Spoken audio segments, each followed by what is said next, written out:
Hi everyone. So today we'll be talking about the Hana Hana no Mi, otherwise known as the flower fruit for English speakers. This fruit is currently being used by the wonderful Nico Robin, who is just behind me. This devil fruit is a paramecia type that allows the user to replicate and sprout pieces of their body from pretty much any surface, object, or even living things.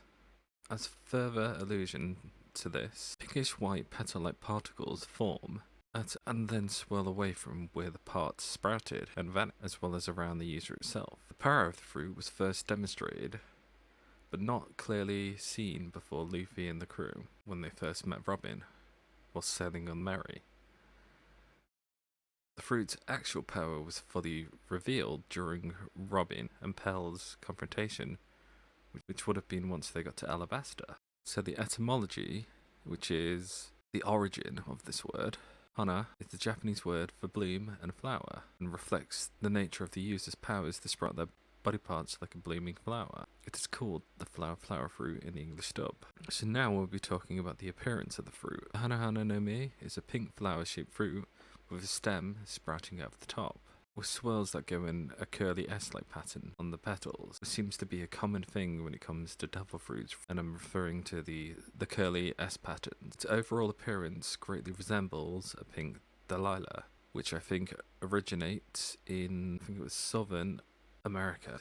So now we'll be talking about the strengths and weaknesses of this fruit, starting with the strengths. The fruit's major strength, as demonstrated by Nico Robin, the ability to sprout multiple body parts on any surface, including the user's own body.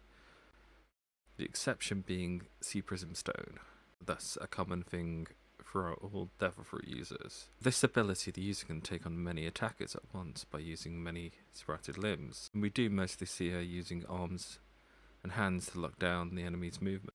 And since the user is particularly the only one who knows where their limbs will sprout out, they can use this to have the element of surprise on their side, meaning that unless an opponent is incapable of being held, usually through Logia Devil Fruit powers, any opponent that faces the user is practically defenseless against them. And due to her Devil Fruit, she even claimed to Pell, who is a head guard of Alabasta, and she stated, "Speed and strength mean nothing to me, as she can render almost any foe into submission with ease, even enemies with superhuman speed." Additionally, the fruit's powers are capable of affecting many foes simultaneously, giving great offensive capability for defense. Robin can conjure traps, shields, or barriers, which she makes from using a multitude of her limbs, and also by sprouting eyes or ears in strategic places. This would allow her to avoid being captured, and this fruit's powers can also be used for gathering intel, so it would be great for a spy. Before the time skip, Robin was capable of sprouting up to 100 arms at once, and at that moment of time, this was the apex of her power. She could use each hand created to support each other, and even meld them together, which allowed her to create larger hands out of many to take on more powerful and larger foes, which in theory makes her arms, legs, and hands giant-like. This aspect also makes Robin much more versatile, as it allows her to form more intricate patterns with her sprouting limbs. And to name a technique which does this aspect, Cien Fleur, and due to this technique uses a lot of limbs, the user couldn't use it for that long, giving it a time limit, possibly due to exhaustion. And now we'll be talking about after the time skip. Robin's duplication ability has drastically grown, to the point of her being able to sprout up to 1,000 body parts at once, which when melding them all together creates a gigantic limb. She had also acquired over the time skip the ability to create a full body clone of herself. Unlike the rest of her abilities, her clone is also able to generate clothing, but this is an intentional discrepancy common to all devil fruit users for obvious reasons, otherwise it would be going way above PG. So we'll be talking about the weaknesses of this fruit.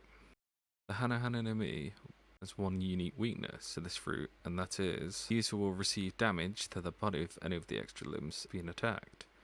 And this also would allow the feeling of pain on each of the body parts. This disadvantage also extends to other devil fruits, as if her limbs are affected, then the host body is also affected as well.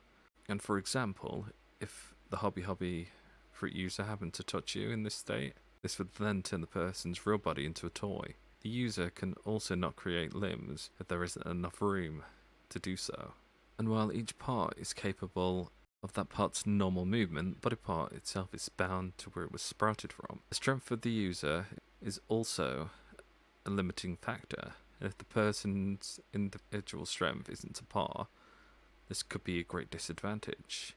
Some devil fruits may be a natural counter to the Hana Hana no Mi, since it consists of grappling technique, which could be a problem if they happen to be consistently on fire, for example, like a Logia user, or even some other Paramecia types, which would hinder the user's grip, and would make their hands or legs slip off.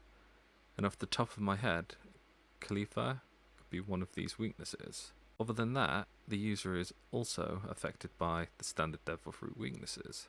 And unfortunately, in Nico Robin's past, as a young child, Robin ate the Hana Hana no Mi, thus gaining its powers, and as a result of this, she was ostracized by many of the civilians of Ohara for being a freak, which is a typical response in regards to many devil fruit users. And if you found this video informative, please hit the subscription button. And if you'd like to watch some more videos like these, click on the videos either here or here. And thank you again for all watching, and have a wonderful day.